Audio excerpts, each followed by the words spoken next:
The following is a production of DallasCowboys.com and the Dallas Cowboys Football Club. Let's go, baby! Are you ready for a break? Yes. Are you ready for a break? Absolutely. Ready for a break? Yeah, and so much for that. It's time for The Break on DallasCowboys.com. We were on a break! With Nick Eatman, David Hellman, Ambar Garcia, and Derek Eagleton. Hello, guys. Welcome back to the Cowboys break. Sorry to scare you, Nick, there. I was like, Eric, are you ready? We are ready. He's not hosting. I am. Forget it. It's going to be a lot of fun. Derek is having fun on his phone over there. Dave looks ready to go with his scouting report for the LA Rams offense, which we'll get into later in the show. I wanted to start right off the bat with the guys that were not at practice, did not do anything, and the question marks are still around Xavier Su'a-Filo, Cole Beasley, Blake Jarwin, and Tavon Austin. What do you guys know about these four guys? It's a great so question. far? It's a great question. No Amber. question marks about David Irving. No. No? The list has grown. Was he out there? No. If not, then No. yeah, no question marks. Not today. Yesterday he was kind of Okay. out there. Okay, go ahead. The list has grown a little bit. Cole Beasley, Noah Brown, Blake Jarwin, Malik Collins all missed practice. David Irving. Ooh, Malik. Oh, Brown? Xavier Su'a-Filo was out there. I wonder how much he's going to participate, though. None of these Wait, are... what happened to Malik? He dinged his ankle. All of these, well, the only one I don't know the answer to is Noah Brown. Cole dinged his ankle. Su'a-Filo, obviously, with the ankle. Malik with the ankle. Jarwin, all ankles. A lot of ankles What here. is happening? So Yeah. did Jarwin get hurt in the game? Yes. Yeah. Very Sideline. near the end. It was. You know what? You can blame Courtney. Yeah. You want to tell everybody who Courtney is? Yeah. She's in the Cowboys. One of our social media. She's down the field, and I think she was trying to move out of the way, and Jarwin caught a pass, and he had to kind of his foot kind of rolled. He was trying to get out of the way. To not So he was roll trying over. to avoid hitting her, and that's how he rolled his ankle? I think so. It happened on the sideline. I'm not blaming her. I'm That's just a kidding. pretty strong accusation. That is a pretty strong accusation. No, what is that? Anyways, happened on the sideline, but he played most of the game. I mean, Yeah. But then again, I'm tired of doing that because But- I've done that before. He finished the game. He'll be fine Yeah. in 7 days. That doesn't always happen. Out of these, who's still the most concerning one as far as the injury itself? Su'a-Filo, until you get him back, I would think is still a concern that can he come back? I would Yeah. think. Yeah. Malik Collins, kind of need him. You do. Against one of the best running backs in football.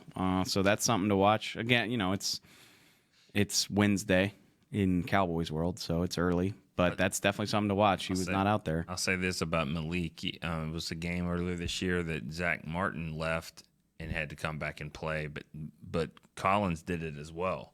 Was it Philadelphia maybe? It seemed like it was one of those road games where the guy had to leave and he came back and finished the game. Collins has done that too. He has shown the ability to play with injury, so I feel okay that he will come back.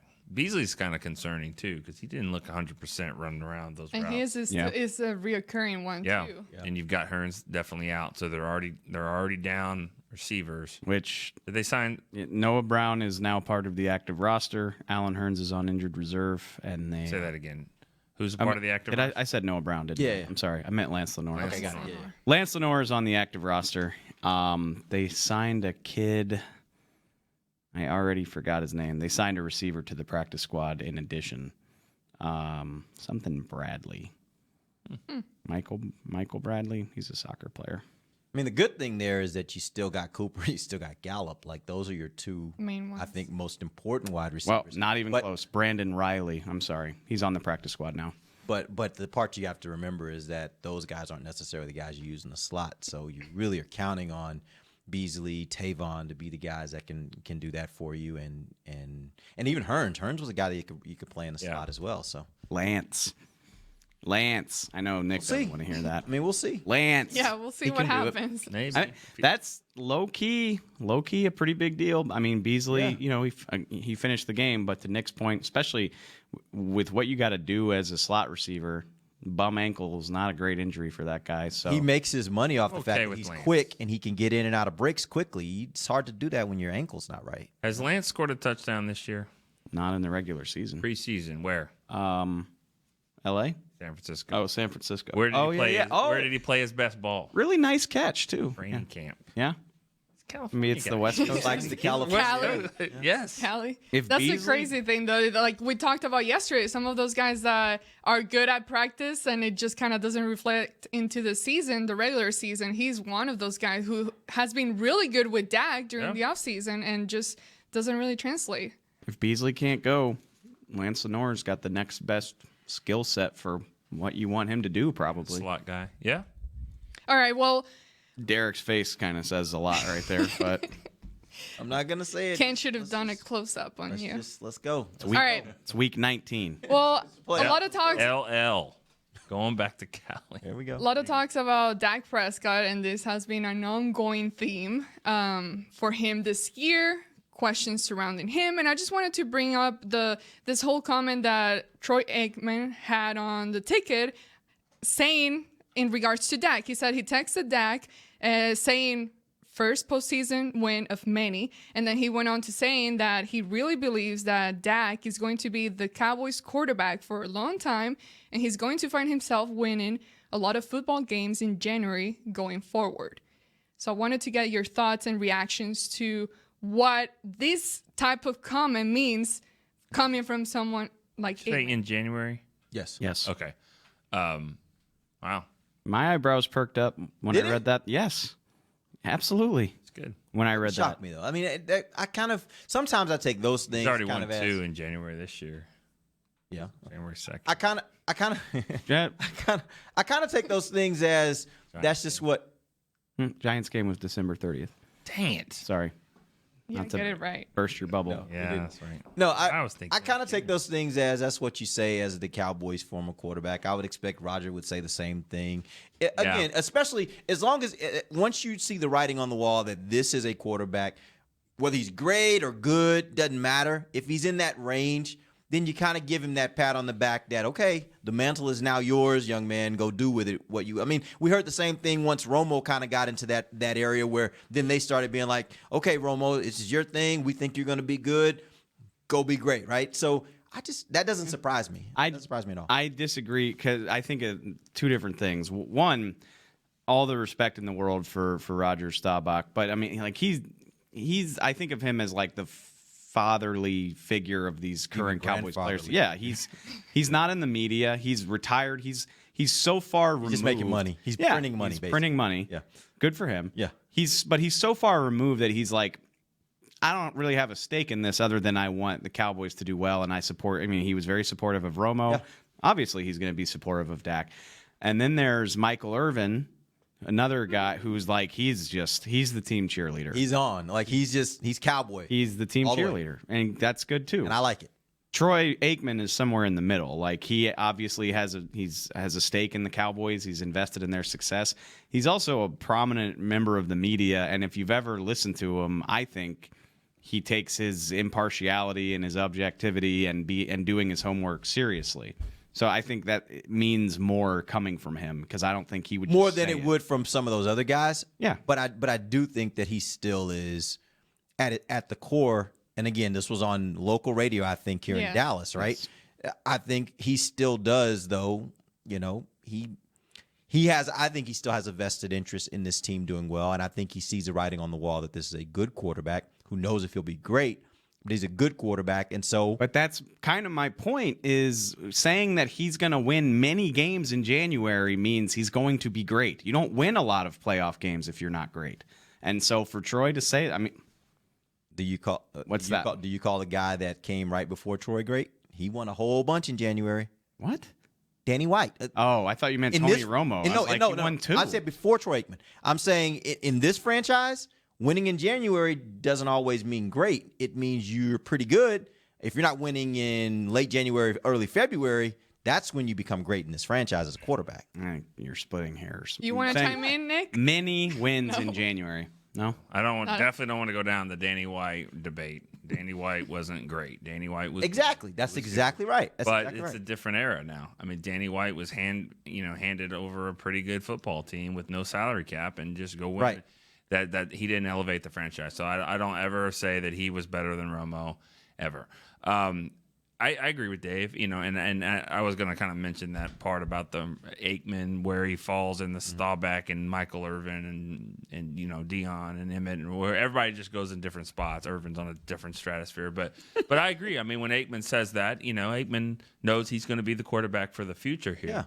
Yeah. And when you're doing that, you're going to win some games. What's many? I don't know, but I mean, he can win 2 more, I guess, in January this year. I mean, I'll say this. If you know what, it would have raised my eyebrows if he just said something like, I think this guy's got what it takes to win a Super Bowl. Now, that raises my eyebrows. I'm like, okay. But when you say he's going to win many games in January, I don't know what that really means. Well, just remember. But still, just hearing it from Aikman, it's like some type of reassurance in you, or like it makes you feel a tiny bit better. Does it? A tiny bit. Okay.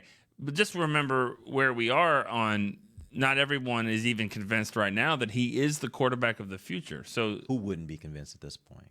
Check your mentions. No. I'm talking about who take some calls. No, I'm saying who wouldn't be convinced because Jerry's basically said as much. So it doesn't matter.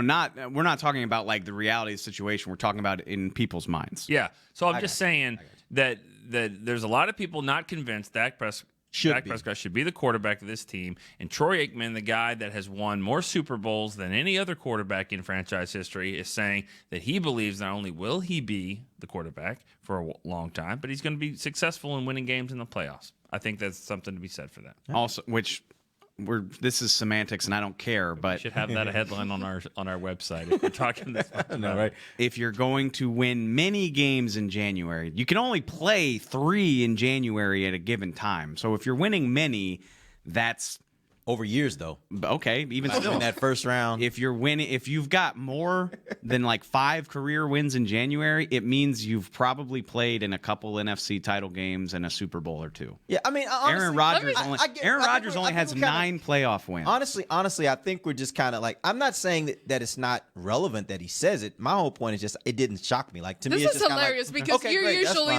the optimist one. No, I'm saying over here. No, I think y'all misunderstand. I'm not saying that. I'm just saying it doesn't shock me that he says that, and I don't necessarily get any solace out of him saying it because, again, I would expect that what I've seen so far, I would expect that Dak Prescott's going to be the number one, the quarterback here for a long time, and number 2, that he's going to have some success in January. How much success?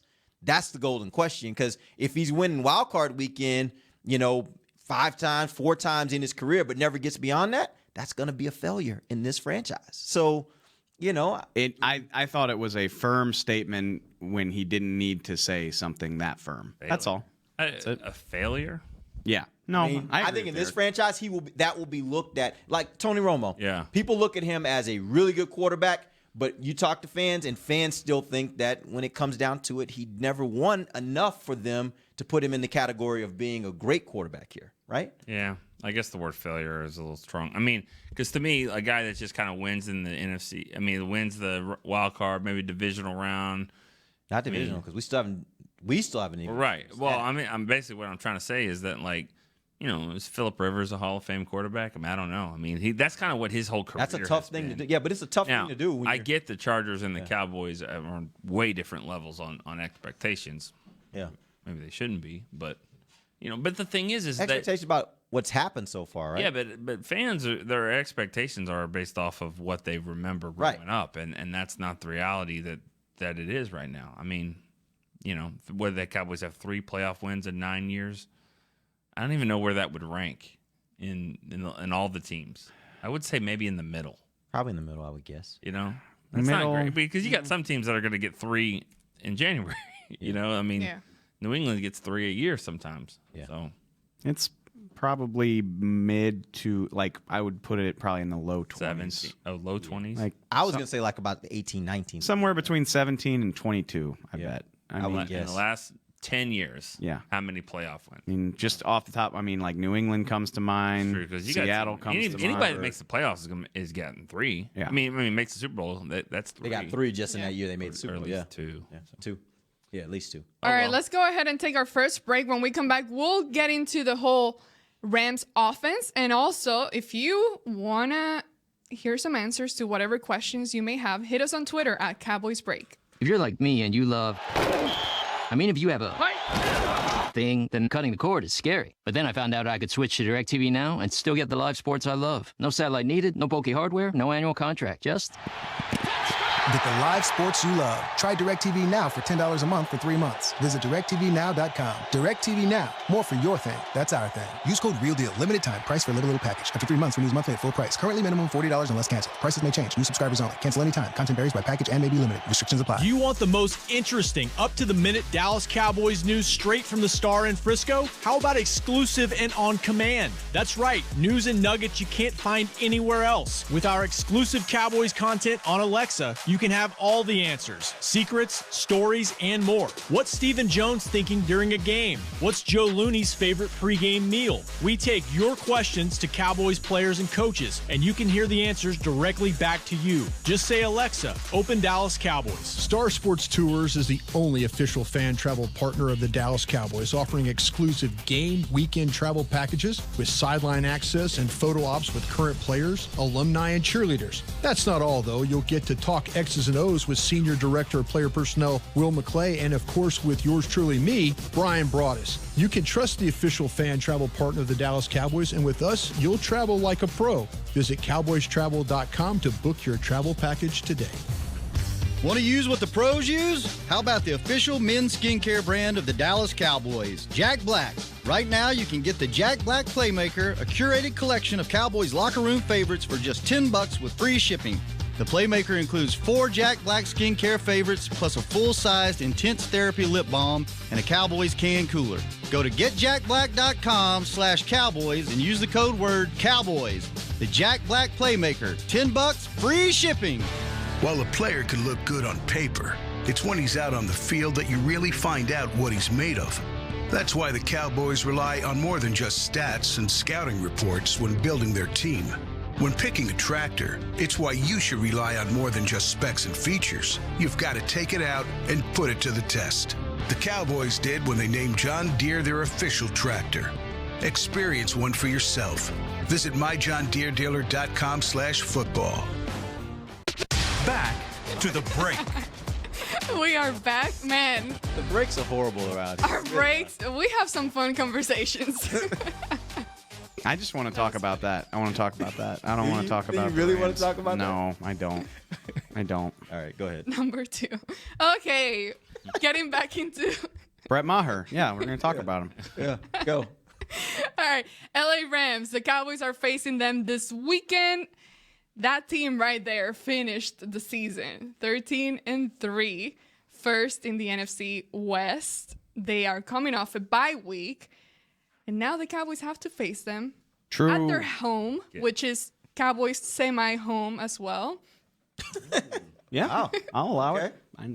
What? Yeah. It is. It is. my home? Yeah. Cowboys semi-home, Nation going to second show home, out. Yeah. All right. All right. So now we're gonna We'll see. let's figure out what they got on the offense and how the Cowboys can possibly attack them. I just think this is going to be a fun little experiment between riding the wave and just being good, because I think the Rams are objectively one of the 2 or 3 best teams in the league. They finished 13-3, but they went 2-2 over the final month of the season. So, and they got a week off. Like it reminds me of 2016 with the Cowboys. Like, oh, we don't have any momentum, all that stuff. That Wade? Huh? Was that Wade? No, you just that did? wasn't Wade. Okay, I thought it was Wade. Sounded like Wade. He will be He will? there. Surprise! But I mean, how's that? The Cowboys have been playing playoff games basically for 6 weeks. You've heard all those cliches. So who's going to be hotter? And I'm curious, because this is a really, really, really good offense. But they're not doing anything recently that scares the bejesus out of me. Right now. They're not. Well, they're not. They went 2-2. They had 2 really ugly losses to Philly and Chicago. They bounced back with 2 big wins against Arizona and San Francisco, who are among the worst teams in the league. I was about to say, let's look at those teams. Yeah, Todd Gurley hasn't played since December 16th. His knee was an issue. Yeah. And I mean, Sean McVay expects him to play, but it's certainly something you got to think about. They asked Jason Garrett about that in the press conference today. He hasn't played in a month. Does that matter? Garrett wrote it off, but I think it probably does, maybe a little bit. So I mean, gosh, the Rams have been the story of the season. They're second in the league in offense. They're 5th in passing yards. They're 3rd in rushing yards. They're 2nd in scoring. You name it, they do it. Gurley is probably going to win Offensive Player of the Year if I had to guess. He's got 21 touchdowns total, 17 rushing. There's a guy in Kansas City that might say, "Whoa." That's true. Well, 50. How's he gonna do that? Whoa. He might win MVP. He might, but I agree. No, you're right. That You're right. Breeze might get the sympathy vote there. We will Not see. that he hasn't deserved it either. Yeah. It really annoys me that we won't know until February 5th, but it's Yeah. a different conversation. Yeah, obviously this offense is awesome. Sean McVay gets all the credit in the world.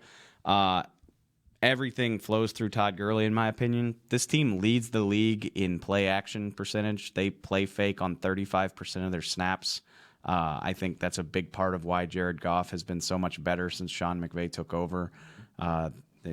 Big on misdirection and buying him time, giving him a clean pocket, giving him, I don't want to take anything away from him. He's the first overall pick in the draft, but giving him easy reads to make, which I think is big and something that's easy to do when you have a threat like Todd Gurley in the backfield with you. So that's the big thing for me is, can the Cowboys stop the run, which they are very good at, their fifth in run defense, but also can they be disciplined and avoid getting sucked up by these play fakes? Because the Rams are going to do all that. I mean, they do all the stuff that I love to see, that I want Tavon Austin to do. Like, they fake the jet sweep, they give it to their receivers, they do some type of action on almost every snap. But then in addition to that, they'll just misdirect the whole play. Like, they'll send the line left and the quarterback right, or vice versa. They do a lot of the bootleg and naked stuff that Dak Prescott's good at. There's some element of play faking on almost everything they do, and that's the big thing for me, is being disciplined. I think they've taken a step back since Cooper Kupp got hurt. He missed the first 8 weeks of the season. He's a white wide receiver, so I feel like people I feel like people miscast him. It's like, oh, he's a white receiver. Like, oh, he's like their Cole Beasley. No, he's not. He can run, he can play inside, he can play outside. He's big. He reminds me, and this is high praise, but he reminds me of Michael Thomas. Like, that's who he is. He was a big loss for them. His catch radius is similar. He can line up inside and outside like that. Like, he's not Cole Beasley. He's nothing like that. And I think it's been bad for them since he's been gone, because he's so versatile and he opens things up. Robert Woods and Brandon Cooks, I feel stupid saying this. They both have 80 catches and 1,100 yards, 12 total touchdowns. Like, they're definitely dangerous. Cooks is really, really fast. Woods has had a career renaissance since he got to the Rams from Buffalo, but I don't know, famous last words, these guys don't frighten me the way that other receivers the Cowboys have played against. Not in my opinion. I think the thing that frightens you is that Sean he's good at scheming things open. He's good at play design, and Todd Gurley makes you have to respect that to the point where they get favorable looks. But Mike Evans is better than them. Odell Beckham is better than them. Mike Thomas is, but he's not a Julio Jones that can do this stuff on his own, in my opinion. He kind of reminds me of a guy like Isaac Bruce from back. Oh, that's high praise. Yeah, but the reason why I say that is because he was one of those guys that I don't think at any point in his career you were like, oh my God, he's one of the top 3 wide receivers in the league.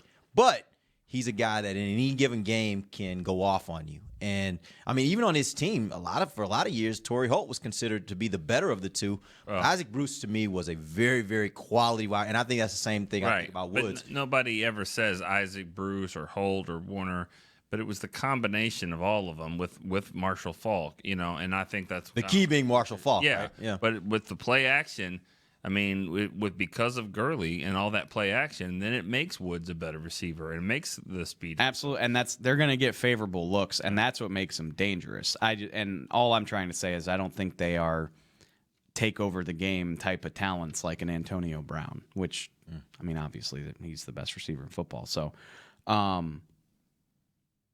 they're actually pretty mediocre in the red zone, which is shocking because Todd Gurley has something like 11 red zone touchdowns. Like, it seems like, we've been saying all year, like, oh, the Rams figured it out. Give it to Gurley in the red zone. They only score 57% of the time in the red zone, which is 18th in the league. And it's been a problem for them in the games that they've lost. They lost to Philly in part because they couldn't score touchdowns when they got down there. They only scored 23 in that game. You know, I'd be interested in knowing, and I'm not saying you have to know right now, but I'd be interested. You might be. Okay, go. Ask the question. Well, the question was going to be, I wonder where they rank in the league as far as touchdowns outside the red zone. Like, how often are they getting where they're not even in the red zone? They're scoring from 30. They're scoring from the 40. They have those long touchdowns, so it's not. Clearly, it doesn't even matter if they're bad in the red zone. They're still making it happen. They're scoring a bunch of points. Our line of thinking is the same, but you're not. You're close, but you're not quite there. Right. You're right. The thing is this is insane. They get to the red zone 44% of the time they have the ball. Oh. Every other drive they get to the red zone, which is best in the league by like a significant. I was going to say, is there anybody even close to that? I think the next best team is like 37%. They get to the red zone 44% of the time. Every other time they touch the ball, they get inside the opponent's 20-yard line. So even if they suck in the red zone, it doesn't matter because they get down there so much, they still wind up with a lot of points and a lot of opportunities to score. Hold on. A lot of this has to do with the defense that they have, and they get 30 turnovers, which is, we'll talk about that tomorrow. That ranks third in the league.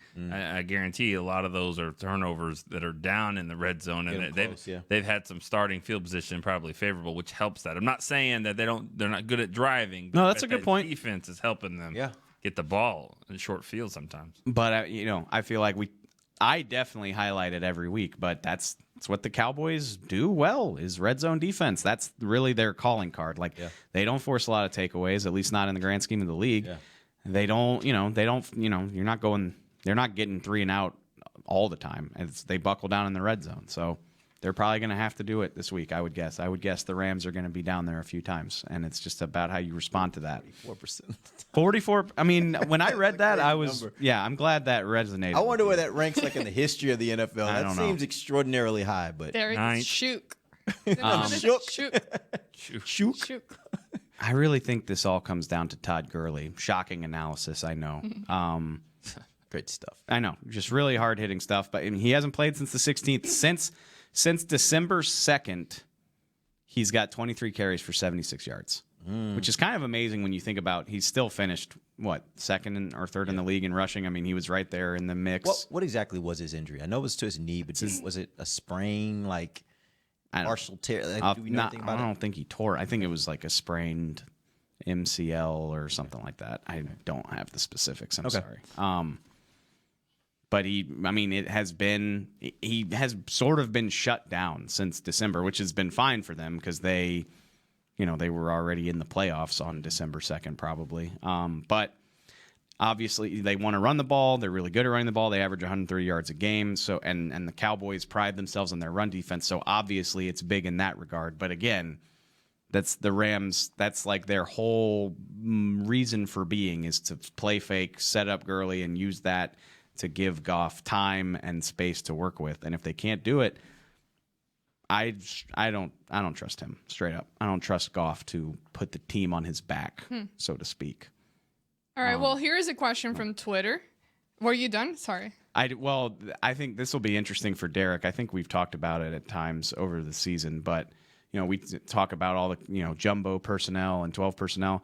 The Rams have run 96% of their offensive plays out of 11 personnel, which Sean McVay is just like, nope, this is what we're good at, and this is what we're going to do, and I just think that's refreshing. So, Tyler Higbee and Gerald Everett are their tight ends, and they'll have a role to play, but it's all about it's Robert Woods, Brandon Cooks, and now that Kupp is gone, it's Josh Reynolds, second-year player out of A&M. He's their deep guy. He averages 16 yards per catch. It's those 3 guys and Gurley, and they're not going to vary it other than that. So in other words, Sean Lee probably is not going to get a lot of snaps this week either because they're probably going to be a nickel pretty much the entire game. Nickel and maybe even some dime depending on how they want to do it. But yes, you're right. So. All right, well, let's go ahead and take our final break, and when we come back, we'll hit up all these questions that you guys are sending us at Cowboys Break on Twitter. While a player can look good on paper, it's when he's out on the field that you really find out what he's made of. That's why the Cowboys rely on more than just stats and scouting reports when building their team.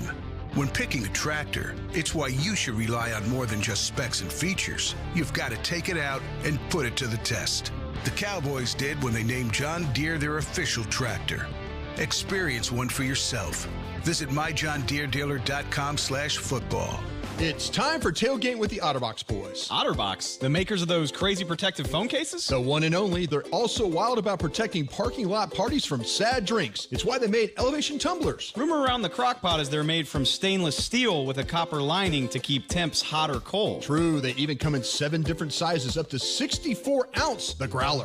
I like how OtterBox drinks.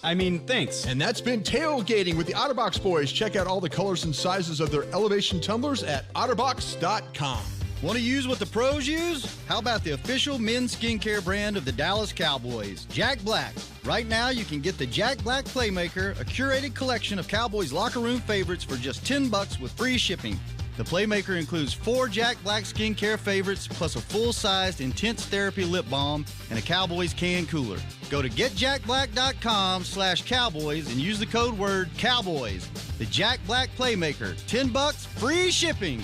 Star Sports Tours is the only official fan travel partner of the Dallas Cowboys, offering exclusive game weekend travel packages with sideline access and photo ops with current players, alumni, and cheerleaders. That's not all, though. You'll get to talk X's and O's with Senior Director of Player Personnel Will McClay, and of course with yours truly, me, Brian Broaddus. You can trust the official fan travel partner of the Dallas Cowboys, and with us, you'll travel like a pro. Visit cowboystravel.com to book your travel package today.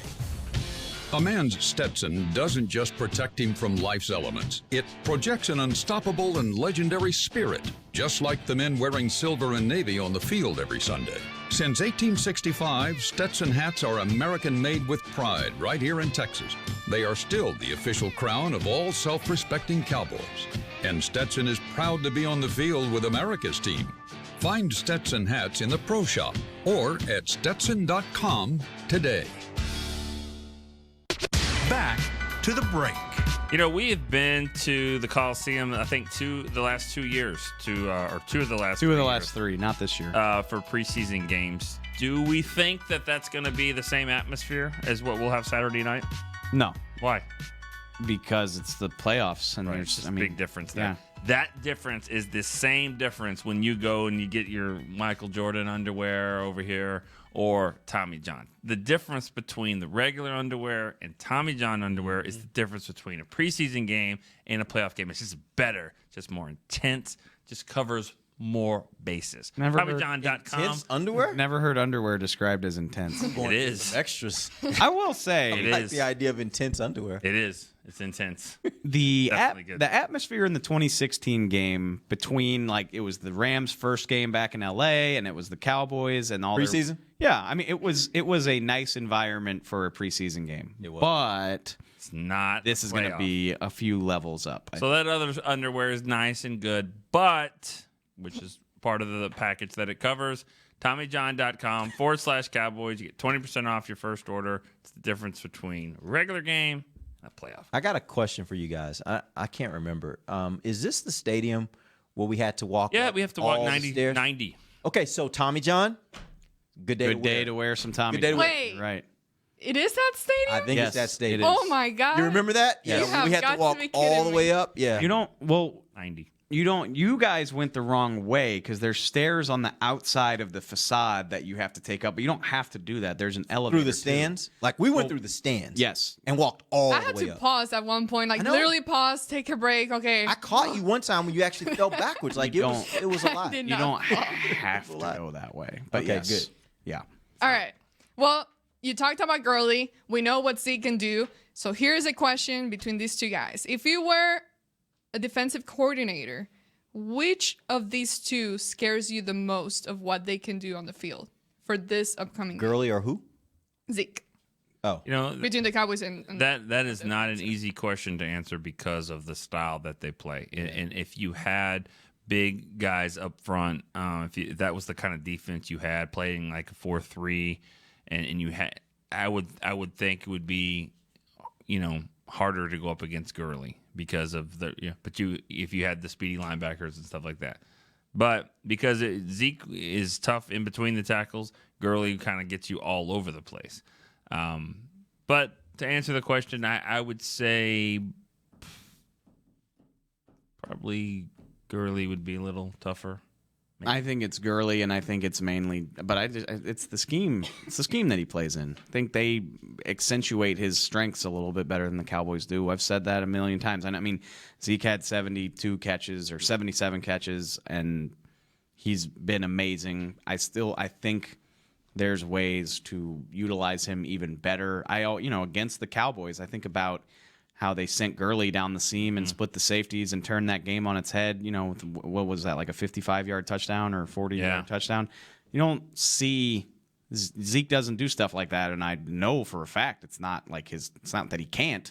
Right. It's the scheme and the coaching, and so I think Gurley is the answer, but I don't think it's because he's definitively better than Zeke. I think if you flip these two guys, you put Zeke in L.A., he'd be doing the same stuff 100%. That he's doing. So I think these are evenly matched running backs. I think they have a lot of the same similar traits and characteristics. So I don't really see that there's just more of how they use it. It's how they use them. You said you think Zeke would do that in L.A. You didn't finish. Do you think Gurley? Yes, I think Gurley could do the exact same things that Zeke does here. I really do. Sure. I'm not sure. I don't watch him play as much. I know he's dynamic, and I know a lot of people play fantasy football, and so therefore he is great to have there. I get it, but sometimes you can forget that on 3rd and 1, when the play isn't up there, but your legs just bulldozed your way to that first down. Gurley's not a little dude. I'm not saying he is. I'm just saying I don't. He's not like Zeke. I don't see. I think that they are both. I think they both have the same combination of speed, ability to catch, ability to run and run strong. Like I've seen Gurley both some guys. Okay, 3rd and 1. Who are you giving the ball to? But you just said it, Nick. That's my point. You said you haven't watched him a lot, so you wouldn't really know. Like, you would not have a fair comparison between these two guys of what they can do in that scenario. Why'd you ask the question then? Okay, it wasn't that specific. We moved on to another part of it, but I think that they could both do the other one's job perfectly. I think, tie. It's tie. Honestly, tie.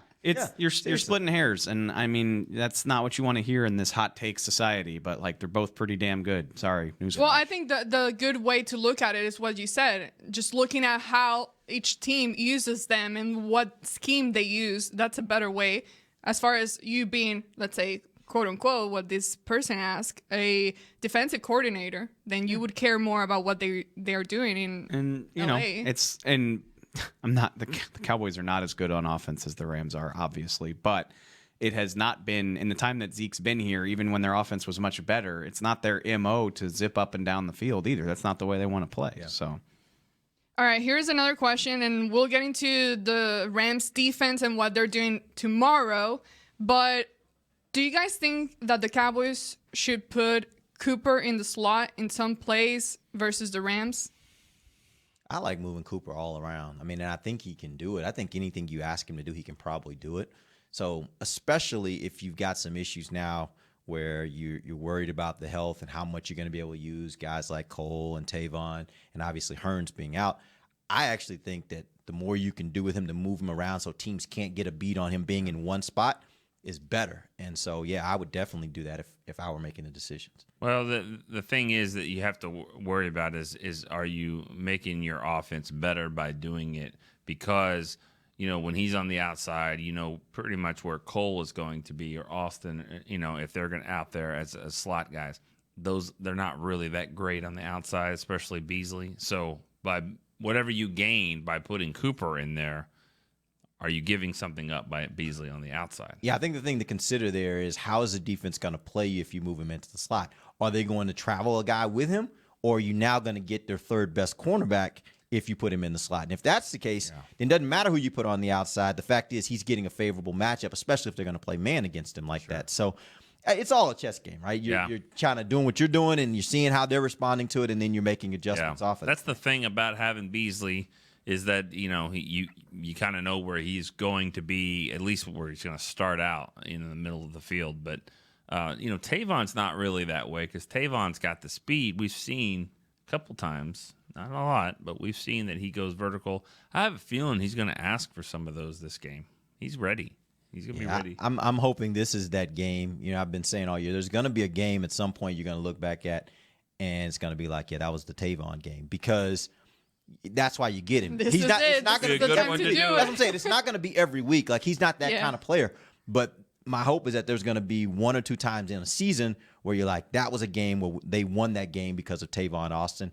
And we saw flashes of it last week. That's the kind of difference he can make especially on special teams. He can make a difference because he can take a play that now is just going to be a fair catch in some instances, and he turns that into a touchdown. So that's what I think they need from him is they need those kind of catalytic plays. What a story that'd be if he gets a punt return for a touchdown in this game. That would Amazing. be nice. All right, do you guys think that the Cowboys will blitz on third down, kind of similar to what they did against Seattle?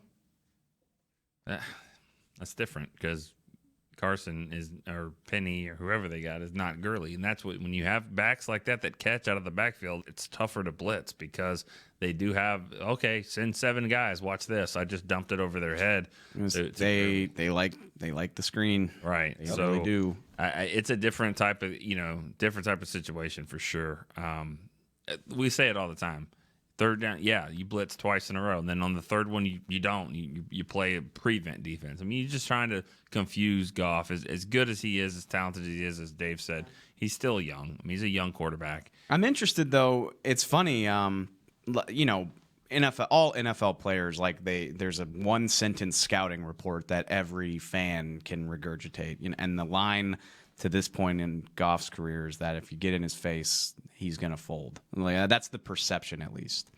Jason Garrett said today that the thing that stood out to him the most during his college evaluation is how well he delivers the ball under pressure. Like, he's not afraid to step up into a rush and throw a really pretty ball. And though obviously those two things contradict each other pretty well. So, we've seen Goff once really in a meaningful game. So I'm interested to see which of the two of those is true. Because like I said I don't trust him. Dak Prescott has 15 fourth quarter comebacks. How many does Jared Goff have? And obviously a lot of that's because they're comfortably ahead by the fourth quarter a lot of times. They're scoring 44% of the time when they get in the red zone. That happens sometimes. I mean, Jake Plummer used to do it all the time. I mean, I don't know if you even... Yeah, I remember Jake Plummer. I'm just saying... The snake? Yeah, those guys, Andy Dalton, Matthew Stafford, they have a lot of comebacks because they're the ones that put their team down. Yeah. So, I mean, there's kind of a backhanded compliment. I'm just saying there's some of Dak's work there. But I will... Sorry, Roger Staubach, the captain of comeback. I mean, sometimes it happens that way. But that's a fair point. But, I mean, Drew Brees and Russell Wilson have spent a lot of their careers comfortably ahead, too. But they have track records of coming through when they need to. I know. So... I'm not saying Jared Goff can't do it, but I am not familiar with that. And so I'm curious if the Cowboys can make a game of this and smack him around a little bit, is he up to that challenge? I don't know.